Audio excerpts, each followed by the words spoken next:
questão 61, 62 e 63 da prova de História Mundial, do concurso do Instituto Rio Branco de 2019. Então, nessa prova de 2019, de História Mundial, nós vamos resolver agora a questão 61, 62 e 63. Lembrando que, sem mais delongas, vamos resolver a questão 61. A questão 61 já vai trazer algo relacionado ao concerto europeu, certo? E vai dizer o seguinte: acerca do conjunto de ideias que contribuíram para a formação do chamado concerto europeu, julgue certo ou errado os itens a seguir. Qual é o conhecimento prévio que o candidato deve ter? O que é o concerto europeu? Então, nós temos que voltar lá na Paz de Westfália, de 1648, em que instituiu-se uma balança de poder na Europa, certo? Quando que essa balança de poder ela foi basicamente rompida? Ela foi basicamente rompida com os desdobramentos da Revolução Francesa, sobretudo as invasões napoleônicas, certo? Então, o concerto europeu nada mais é do que um acordo para estabelecer a paz na Europa após os distúrbios e guerras provocados pelas invasões ou guerras napoleônicas, certo? Então você precisa saber mais ou menos o que significa o concerto europeu, o que estava sendo discutido na época ali, na segunda década do século XIX, segunda, terceira década do século XIX, certo? Para você poder resolver essa questão. E aí você vai lá no item 1. O item 1 vai dizer o seguinte, ó: o período de paz desfrutado pela Europa continental após as guerras napoleônicas pode ser atribuído à criação de uma ordem continental fundamentada em um cálculo realista de equilíbrio de poder, a despeito dos sistemas políticos e de valores dos estados europeus que o conceberam. Essa alternativa ela está errada e eu vou demonstrar o erro. Realmente, o período de paz desfrutado pela Europa continental, que foi produto do concerto europeu, certo? Que ocorreu na esteira ali após as guerras napoleônicas, essa paz, esse período de paz, ele pode sim ser atribuído à criação de uma ordem continental fundamentada em um cálculo realista do equilíbrio de poder. Isso é novo? Não é. Eu falei da paz de Westfália em 1648, a paz de Westfália também estava fundamentada num cálculo realista de equilíbrio de poder. Não significa que entre 1648 até por volta de 1789 não tenha havido guerras na Europa, pelo contrário, houveram guerras, sobretudo envolvendo a Inglaterra e a França, envolvendo a Espanha e a França, em alguns momentos, como na questão da sucessão entre os séculos 17 e 18, certo? Mas havia um certo equilíbrio de poder, entendeu? Havia um cálculo realista e eles criaram um termo chamado de balança de poder. Então, quando acabou as invasões napoleônicas, eles reeditaram essa estrutura. Até aí tudo bem. Mas onde que a questão ela erra? Ela coloca que todo esse concerto europeu, todo esse período de paz que a Europa desfrutou, ele foi feito à revelia dos sistemas políticos e dos valores dos estados europeus que o conceberam. Pelo contrário, ele foi viabilizado em razão do respeito aos sistemas políticos locais e aos valores dos estados europeus que o conceberam. Por exemplo, se você concebesse o concerto europeu em que a Prússia, por exemplo, né, uma das que foram mentoras desse pacto, a Prússia ou a Áustria, quisesse impor à Rússia as suas instituições, o seu sistema político, não iria dar certo. Então, por mais que havia uma homogeneidade de propósito entre essas monarquias absolutistas, chamados de déspotas esclarecidos, certo? Por mais que houvesse uma unidade entre eles, eles estavam submetidos a um sistema político próprio. Culturalmente, a Rússia era e é bem diferente do que a Alemanha e o Império Austro-Húngaro naquele momento histórico. Hoje também a Rússia é diferente, mas eu estou me reportando àquele momento. Então é o contrário disso. Certo período de paz desfrutado pela Europa, ele foi feito em consonância com os sistemas políticos e valores dos estados europeus que o conceberam. Certo? Portanto, na questão 61, a alternativa 1 está errada. Vamos agora à alternativa 2. A alternativa 2 vai dizer o seguinte: o projeto de paz proposto pelo czar Alexandre I, anos antes do término das guerras napoleônicas, partia da adoção generalizada de governos constitucionais com base em instituições liberais. Essa alternativa ela está correta, ela pode até induzir o candidato ao erro. Por quê? Porque ela pode levar a uma certa incongruência. Você pode pensar o seguinte: o czar Alexandre, sendo um czar, sendo um monarca absoluto, como que ele iria ser receptível à adoção de governos constitucionais? Entretanto, você só resolve essa análise, você acaba percebendo o engano e sabendo que essa alternativa está correta quando você leva em consideração que o monarca russo do Império Russo era um déspota esclarecido. Então, o que eram os déspotas esclarecidos? Eram monarcas absolutos, eram déspotas, só que para não perder o poder, eles faziam concessões às suas respectivas burguesias liberais dos seus respectivos estados nacionais. Então, essa concessão que eles faziam, certo, era adotar instituições liberais, ou seja, fazer com que você reformasse a monarquia para ela se manter de pé. Então, o czar Alexandre I, ele fez um projeto proposto de paz em que ele adotava instituições liberais, certo? Isso não foi suficiente para acalmar os ânimos na Europa do século XIX, isso descambou nos acontecimentos de 1848, mas os déspotas, as monarquias europeias fizeram concessões liberais sim. Então você pode afirmar que a Europa ela não foi a mesma depois das invasões napoleônicas. Toda tentativa de restauração da ordem pré-1789 ela não foi 100% exitosa. Então a Santa Aliança, que ela propunha reeditar ou restaurar a ordem política da Europa antes de 1789, ela não conseguiu o seu objetivo na sua plenitude, porque a Europa já não era mais a mesma. A Europa havia passado extremamente convulsionada, ou seja, estava em guerra desde 1789, e a roda da história girou, não tinha como você voltar exatamente ao mundo do pré-1789. O mundo havia mudado e algumas coisas haviam fincado raízes e não voltariam mais, certo? Então, o czar Alexandre I, percebendo isso, ele propõe a adoção generalizada de governos constitucionais com base em instituições liberais, mas mantendo a monarquia. A inspiração deles, eles não vão dizer isso, mas era a Revolução Gloriosa de 1688, mas não algo tão profundo como ocorreu na Inglaterra, que lá realmente o rei perdeu muita da sua força política, mas não perdeu a sua força simbólica. A monarquia continua viva na Inglaterra até hoje. Portanto, na questão 61, a alternativa 2 está correta. Vamos à alternativa 3 da questão 61.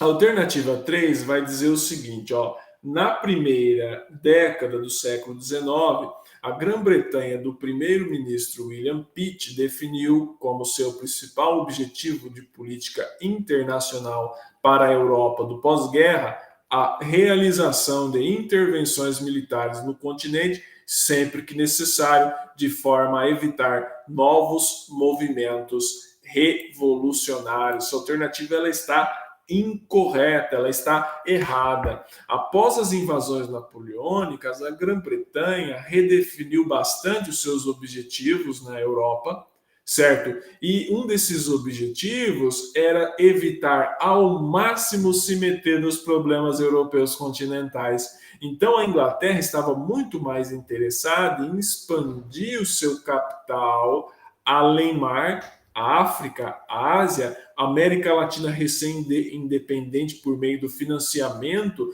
econômico da independência desses países, do que propriamente se meter nessas picuinhas da Europa continental. Então, e não foi William Pitt, não foi a Grã-Bretanha do século XIX que propôs a realização de intervenções militares no continente sempre que necessário, de forma a evitar novos movimentos revolucionários. Quem fez isso? Quem fez isso foi a Santa Aliança. Então, a alternativa ela está te induzindo ao erro para misturar as coisas.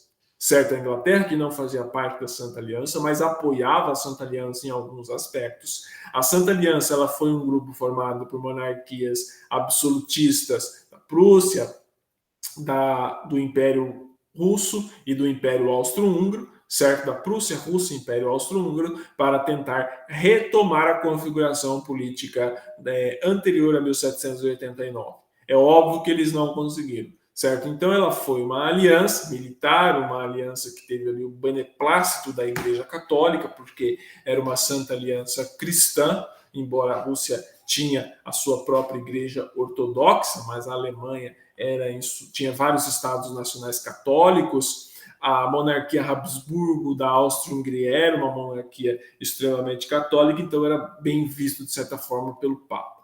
Então você tinha a Santa Aliança buscando esse objetivo, mas não a Inglaterra de William Pitt. A Inglaterra estava interessada em ganhar dinheiro, muito mais interessada em ganhar dinheiro do que em se meter em guerras e disputas na Europa continental, certo? Portanto, na questão 61, a alternativa 3 está errada. Vamos agora à alternativa 4. A alternativa 4 ela vai falar o seguinte: entre os artigos para a paz perpétua entre os Estados, proposto por Immanuel Kant, que mais influenciaram as potências europeias reunidas em Viena em 1814, destacam-se a meta de reduzir e eliminar gradativamente os exércitos permanentes e o princípio de que nenhum Estado deve imiscuir-se pela força na Constituição e no governo de outro Estado.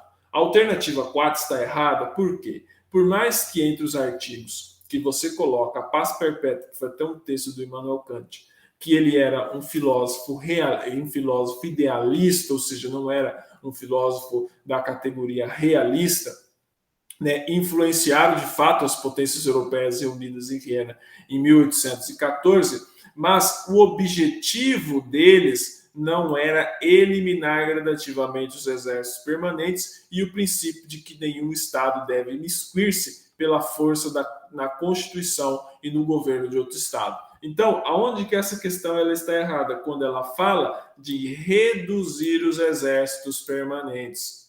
Então, nesse momento histórico, nenhum país, nenhuma nação que se preze, nós estamos falando não apenas de nações, mas de reinos e impérios, nenhum reino, império, nação, país que se preze vai reduzir ou eliminar gradativamente os exércitos permanentes. Essa discussão de eliminação de exércitos permanentes, ela passa a ganhar corpo após a Segunda Guerra Mundial ou após o término da Guerra Fria, certo? Quando o poder bélico das potências, no caso dos Estados Unidos e da União Soviética, é tão grande, sobretudo na questão da ameaça nuclear, que passou-se a discutir sobre a eliminação de exércitos permanentes e a eliminação de armas de destruição em massa. Mas nesse período histórico, reduzir exércitos permanentes estava fora de questão, muito menos eliminá-lo. Quando isso ocorria, era por imposição do vencedor, ou seja, acontecia de você perder a guerra, o vencedor entrava no seu país e ele eliminava o seu exército, reduzia o contingente ou proibia determinado país de montar um exército. Foi o que aconteceu, por exemplo, com a Alemanha após a Primeira Guerra Mundial, certo? Então, você tem toda uma discussão que estava fora de contexto. Por mais que se falava da paz perpétua ali na questão do texto, do importante texto do filósofo Immanuel Kant, não estava em questão colocado, pelo menos entre os países, em reduzir, eliminar gradativamente os exércitos permanentes, certo? Portanto, a questão 71, a alternativa 4 está errada. Na questão 61, a alternativa 1 está errada, a alternativa 2 está correta, a alternativa 3 está errada e a alternativa 4 está errada. Vamos à questão 62. 62 vai trazer o seguinte texto de contextualização. Os Estados Unidos da América foram forjados no crisol do iluminismo. Nenhuma outra nação foi tão marcada por sua influência.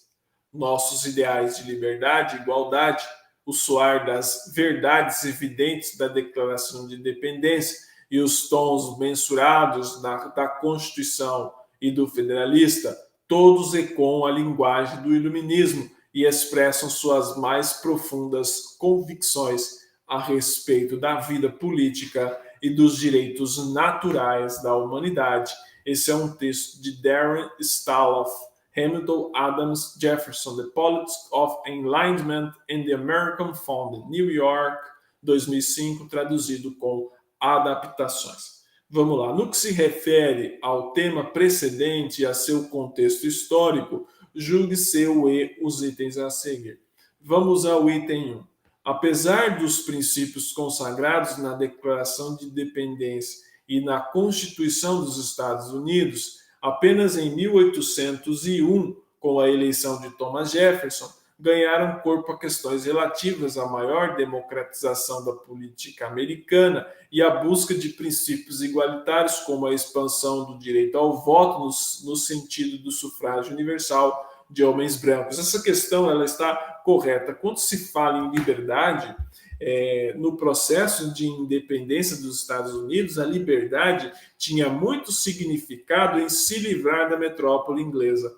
Ou seja, você passou a ver, a partir daquele momento, a metrópole como um impeditivo, como um entrave para o desenvolvimento econômico do país. E quando você fala de ampliação de direitos políticos nos Estados Unidos, é algo extremamente relativo. Então, no começo ali, nas primeiras eleições que houveram, você tinha um grupo muito restrito de pessoas que eram eleitoras, certo? Era uma espécie de voto censitário. Apenas com a eleição de Thomas Jefferson que ganha esse corpo questões relativas à maior democratização na política norte-americana por meio daquele princípio do igualitário. Aí que se expande o voto no sentido universal masculino branco, mas você tinha todo um contingente de negros e indígenas que estavam excluídos do processo político, ou seja, a inclusão de negros no próprio sistema político, ou no sentido de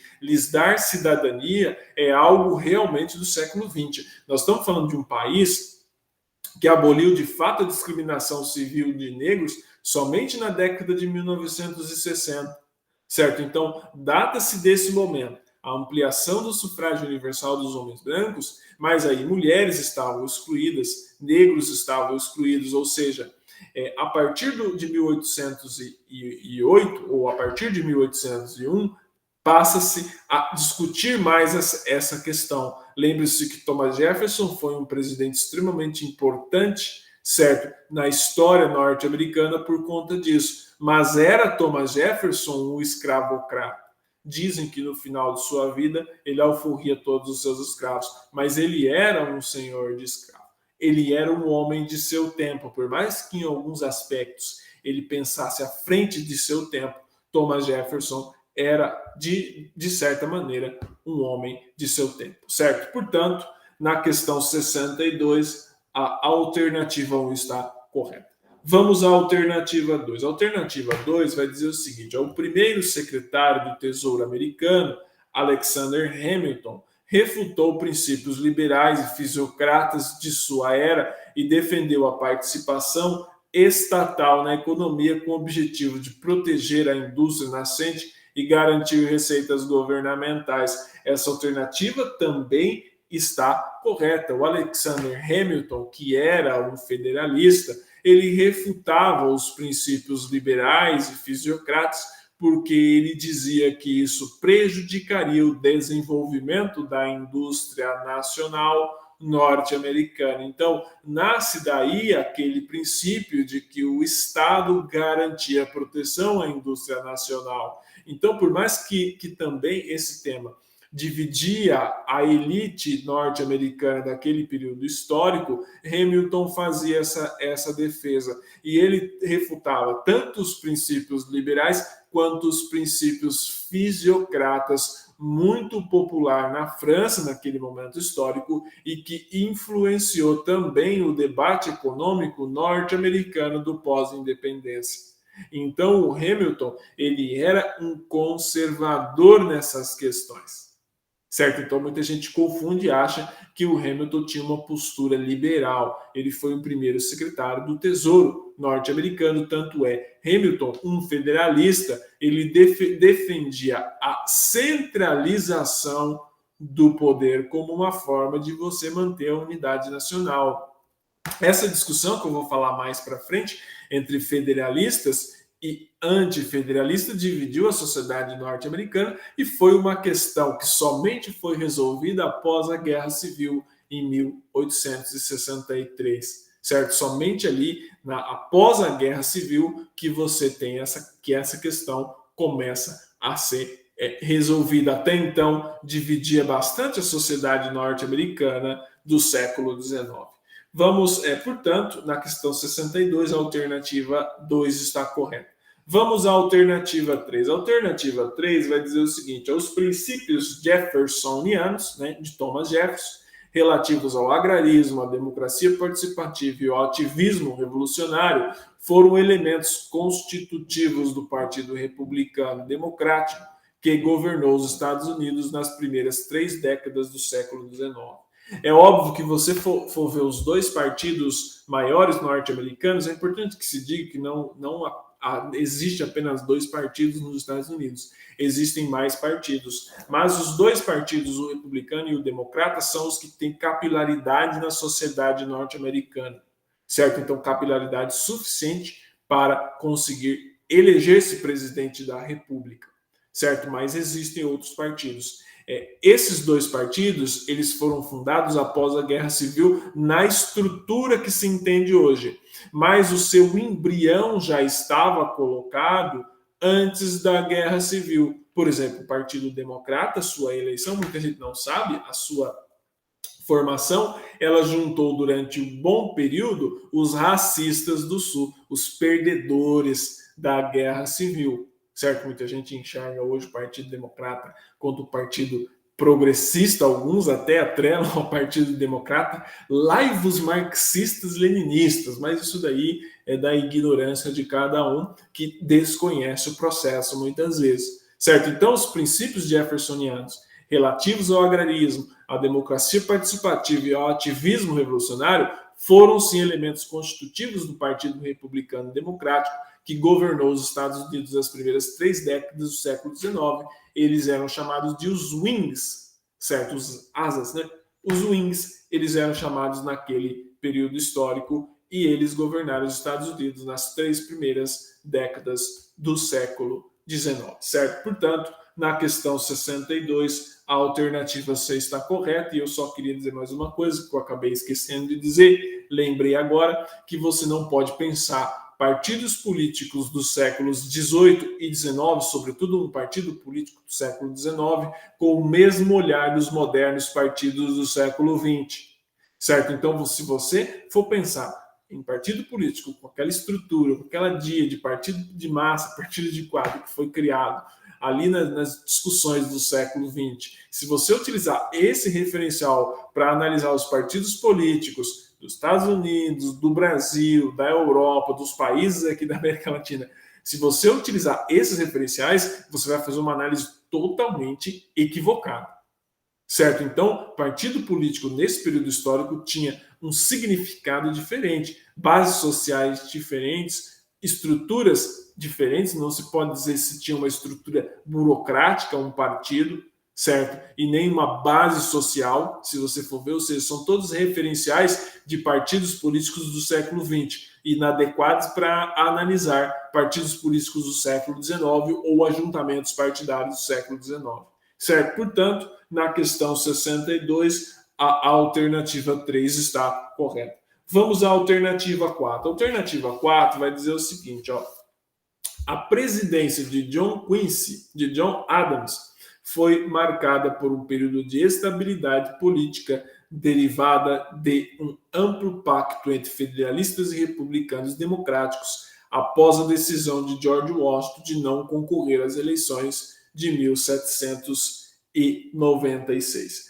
Essa alternativa ela está errada, completamente errada. De fato, o George Washington tomou a decisão de não concorrer às eleições de 1796, abrindo caminho para uma tradição de uma reeleição, ou seja, uma recondução, certo? E aí você já deixa o cargo, certo? Essa emenda que proibia reeleições sucessivas, ela foi feita somente após a presidência de Franklin Delano Roosevelt, na década de 1940, 1950, se não estou enganado, em que evitou-se a recondução sucessivas, ou apenas uma reeleição, certo? Conforme é vigente hoje nos Estados Unidos, certo? Só que nessa época ela era uma regra tácita, ela era uma regra consuetudinária, se eu for utilizar um termo que é muito usado no direito inglês, certo? Ela era uma regra de costume.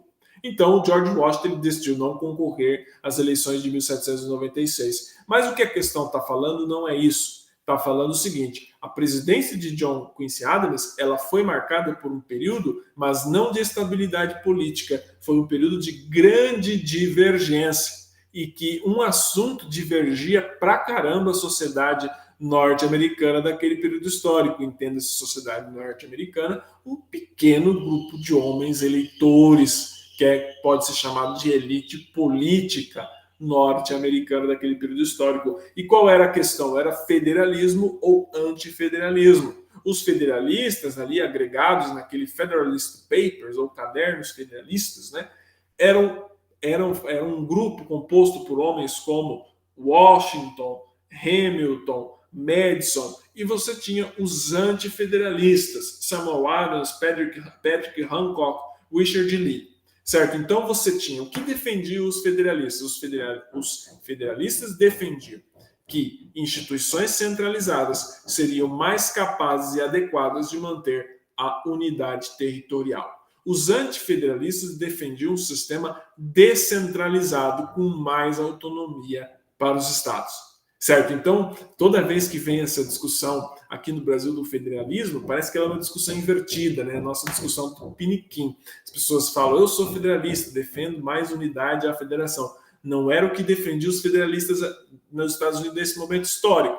Os federalistas defendiam mais centralização, porque julgavam que um regime mais centralizado, não centralizado igual a uma monarquia, mas um regime mais centralizado seria mais capaz de manter a unidade territorial do recém-criado país. Lembrando que os Estados Unidos, nesse momento histórico, estavam em franco processo de expansão para o oeste, certo? Os Estados Unidos de 1796 não tinha a dimensão territorial dos Estados Unidos após a vitória contra o México em 1846.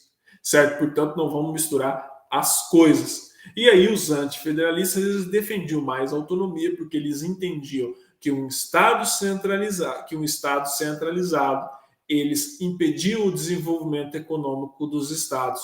Certo? Essa questão dividiu bastante a sociedade norte-americana e ela só começou a ser resolvida após o fim da Guerra Civil em 1863. Certo? Portanto, você tem ali um país em que dividiu-se esse debate entre federalistas e antifederalistas durante um determinado momento histórico. Só que acontece que na presidência de John Adams, esse debate estava muito mais quente, muito mais acalorado. Com a presidência de Thomas Jefferson, esse debate ele perde um pouco, certo? Então, entre a presidência de John Adams e a presidência de Abraham Lincoln, esse tema entre federalismo e antifederalismo dormitou, ela dormitou na sociedade norte-americana e ela voltava e ia dependendo do humor do momento, certo? Portanto, essa alternativa ela está equivocada. A presidência de John Adams não foi marcada por um período de estabilidade política, pelo contrário, foi num período de muita divergência entre federalistas e antifederalistas. certo? Na questão 62, a alternativa 1 está correta, a alternativa 2 está correta, a alternativa 3 está correta e a alternativa 4 está errada. Vamos agora à questão 63, última questão a ser resolvida. 3 vai trazer um extrato de texto do historiador François Xavier Guerra, Modernidade e Independências, ensaios sobre as revoluções hispano-americanas. Vamos à questão 63. Questão 63 vai trazer esse fragmento de texto. Propor uma filiação ou parentesco entre a Revolução Hispânica e a Revolução Francesa é inevitável. A Revolução Francesa não apenas abalou o equilíbrio político europeu, mas foi também um fenômeno social, político e cultural tão novo que dominou como modelo ou como objeto de rechaço todo o debate político daquela época. Acerca das revoluções mencionadas no texto, julgue C ou E os itens a seguir. Vamos lá. Item 1. Na sequência dos eventos de 1789, intelectuais franceses, deixa eu aumentar um pouquinho mais, intelectuais franceses procuraram difundir os próprios ideários pela Europa, estimulando a convocação de cortes revolucionárias. Embora a recepção inicial dessas propostas tenha sido positiva em regiões como a espanhola, ela também foi encarada com hostilidade por diversos setores, sobretudo após a execução de Luís XVI e o início da perseguição religiosa. Essa alternativa ela está correta. Quando se fala em iluminismo ou ideais relativos à ilustração, você tinha uma parcela de espanhóis que iam estudar na Europa, tinham acesso a livros e debates que não tinha na Espanha, lembrando que na Espanha vigorava uma grande censura. Esses intelectuais iam estudar na França e eles voltavam com ideias iluministas. Ou seja, os eventos de 1789, vários intelectuais franceses tinham ligações com intelectuais espanhóis. Certo? Então, eles procuraram difundir os próprios ideários pela Europa, estimulando, sim, a convocação de cortes revolucionárias quando essas monarquias foram a monarquia espanhola e a monarquia portuguesa. No caso, a monarquia espanhola foi destituída pelas tropas de Napoleão II, pelas tropas de Napoleão, melhor dizendo, em 1808. Certo? Então, a recepção inicial dessas propostas ela foi positiva em regiões como a da Espanha. Entretanto, quando ocorre a Revolução Francesa, muitos daqueles espanhóis que eram iluministas viram com bons olhos. Só que a Revolução Francesa ela é um processo extremamente complexo e ela teve o seu caráter extremamente violento. Descambou ou chegou na execução de Luís XVI e o início da perseguição religiosa. Porque quando você fala em Revolução Francesa, nós não estamos falando apenas da substituição do monarca ou da queda do absolutismo. Tinha muita gente que era um entusiasta do iluminismo francês, porque o iluminismo francês criticava a adoção do absolutismo. Mas quando os desdobramentos da Revolução Francesa eles vão longe demais, atinge a monarquia, inclusive executando Luís XVI e criando um cenário de jacobino de intensa perseguição religiosa, isso cria uma desilusão em muitos daqueles que eram entusiastas da Revolução Francesa na Espanha. Então, você tem um nível de adoção à Revolução Francesa extremamente diverso. Então, você tinha pessoas que defendiam apenas o fim do absolutismo, a manutenção da monarquia, você tinha pessoas que queriam o fim da monarquia e você tinha pessoas que queriam o fim da monarquia e de qualquer tipo de opressão, certo? E eles entendiam a religião como algo que era vinculado ao aparelho da repressão do Estado absolutista, certo? Então, essa recepção inicial dessas propostas, Ela foi positiva na Espanha, mas foi encarada com hostilidade por diversos setores, sobretudo após a execução de Luís XVI e o início da perseguição religiosa, e haviam setores, inclusive, que eram simpáticos à Revolução Francesa, a 1789, mas que passaram a ver com hostilidade aquele acontecimento quando executaram o rei e começaram a perseguir religiosos, certo? A matar religiosos, sobretudo no período conhecido como terror, o período jacobino na França, certo? Portanto, na questão 63, a alternativa 1 está correta. Vamos à alternativa 2. A alternativa 2 vai dizer o seguinte: ó, as juntas formadas em diversas regiões da América Espanhola no contexto revolucionário foram instituídas pelos cabildos municipais, reunindo representantes das elites locais, aderiram na forma de um juramento de fidelidade a Fernando VII. De modo geral, fundamentaram a respectiva resistência ao jugo napoleônico, segundo referenciais inscritos na tradição da monarquia católica espanhola. Essa alternativa também está correta, está em linha com o que diz a historiografia. Então, quando ocorreu a deposição de Fernando VII, de Carlos IV e de Fernando VII, em 1808, formou-se juntas revolucionárias em diversas regiões da América Espanhola. Uma dessas primeiras juntas foi a formada em Caracas em 1810. Por quê? Porque chegava-se primeiro em Caracas as notícias, chegavam em Havana, Caracas, mas até chegar a locais mais distantes da Espanha, como Buenos Aires e Lima, demorou-se um pouco mais. Então formou-se juntas revolucionárias, mas muitas dessas juntas, conforme diz o historiador David Bushnell, ele diziam, eram juntas com máscara de Fernando, ou seja, eram juntas reunidas, certo, para governar em nome de Fernando VII, enquanto o invasor napoleônico estivesse ocupando a Península Ibérica, certo? Portanto, eles faziam um juramento de fidelidade, e essas juntas revolucionárias elas foram instituídas pelos cabildos municipais.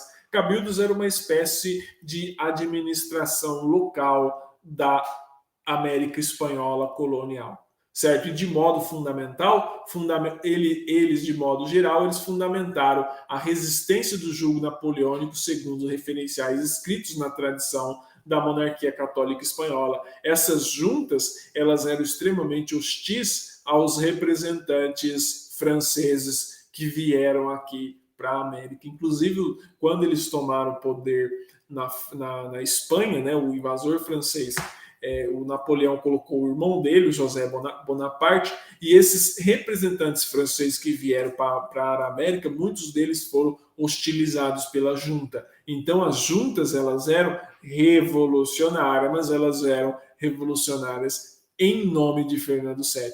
Posteriormente, essas juntas, muitas delas foram derrubadas pela elite crioula, certo? No caso, nós temos a junta de Caracas foi destituída pela Sociedade Patriótica de Caracas, comandada, por exemplo, por Simão Bolívar, mas essa é uma outra discussão. Mas o que nos interessa é que essa alternativa ela está correta, certo? Portanto, na questão 63, a alternativa 2 está correta. Vamos à alternativa 3. A alternativa 3 vai dizer o seguinte: o caráter tradicional das sociedades espanhola e hispano-americana levou a que a circulação de notícias a respeito dos acontecimentos revolucionários do fim do século XVIII e início do XIX fosse quase nula. Essa alternativa está errada, não tem nada a ver. Realmente, você tinha o caráter tradicional das sociedades espanholas, certo? Isso dificultava, de certa forma, a circulação de notícias sobre os acontecimentos revolucionários, mas ela não foi nula e não tinha como ser nula. Nós estamos falando de uma Europa que viveu um período de extrema convulsão política, certo? Foi seguida por um processo revolucionário em 1789, teve o terror jacobino, depois os girondinos tomaram o poder. Posteriormente, quando Napoleão pacifica a França, ele inicia uma cruzada, entre aspas, tá, pessoal? Mas ele iniciou uma campanha contra monarquias absolutistas pela Europa que não tinha como permanecer indiferente. A sociedade espanhola, ela tinha um caráter mais tradicional, realmente, se você for comparar. Nós estamos falando de uma sociedade que tinha instituições extremamente arraigadas, né? O caráter tradicional, o caráter arraigado na sociedade espanhola também estava vigente aqui nas suas colônias, mas isso não impediu o impacto de ideais revolucionários aqui. Não foi nulo. Pelo contrário, certo? Muita gente se animou em virtude, certo? Muitos grupos políticos que questionavam a monarquia se animou em virtude do que acontecia na França. Um deles foi Francisco de Miranda. Se você for ver a história do venezuelano Francisco de Miranda, você vai saber o que ocorreu ali e em quais ideais ele estava fundamentado. Certo? Portanto, na questão 63, a alternativa 3 está errada. A alternativa 4 vai dizer o seguinte: no âmbito dos direitos individuais de propriedade, a Constituição de Cádiz incorporava elementos das Constituições francesas de 1791, 1793 e 1795. Essa alternativa está correta. A Constituição de Cádiz ela é tributária das Constituições francesas de 1791, 1793 e 1795. Mas você não pode dizer que ela era uma cópia dessas constituições. Ela incorporava elementos dessas constituições francesas, sobretudo no tocante aos direitos individuais e aos direitos de propriedade. A Constituição de Cádiz, que foi instituída em 1812, certo, como uma forma de você diminuir o poder do rei e você ampliar o poder do parlamento, certo? Ou ampliar os poderes, você pulverizar os poderes e desconcentrar poderes na monarquia, ela foi rapidamente combatida pelo próprio Fernando VII, quando ele retoma o poder em 1814. Mas o que a questão está pedindo não é isso. A questão está pedindo se a Constituição de Cádiz realmente ela era tributária das constituições francesas de 1791, 1793 e 1795 no tocante aos direitos individuais e de propriedade. Ela era, sim, tributária, ela incorporava esses elementos, portanto, na questão 63, o item 4 está correto. Recapitulando, na questão 63, o item 1 está correto, o item 2 está correto, o item 3 está errado e o item 4 também está correto. Bom, é isso, chegamos ao fim da nossa resolução de questões do vídeo de hoje. Muito obrigado pela atenção de todos vocês. Quem gostou do vídeo, curta, compartilha, se inscreva, põe aí nos grupos de WhatsApp e seguimos aqui com os nossos estudos. Muito obrigado.